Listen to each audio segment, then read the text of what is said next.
அவனை தொழுதால் போதும் நல்லதே நடக்கும்.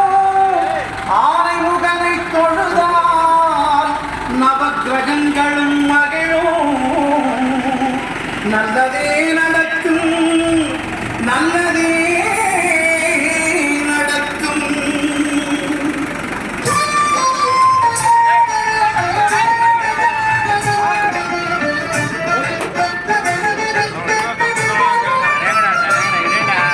ஒன்பது கோளும் ஒன்றாய் காண அங்கு கற்பகம் என்னும் கடவுளின் மெய்யில். ஒன்பது கோளும் ஒன்றாய் காண அங்கு கற்பகம் என்னும் கடவுளின் மெய்யில். சூரியன் முதலாய் 9 கிரகமும் பலவித குணங்களை கொண்டிருக்கும். எங்கள் கற்பக கருவில் அவை வரும்போது சேர்ந்து பலங்களை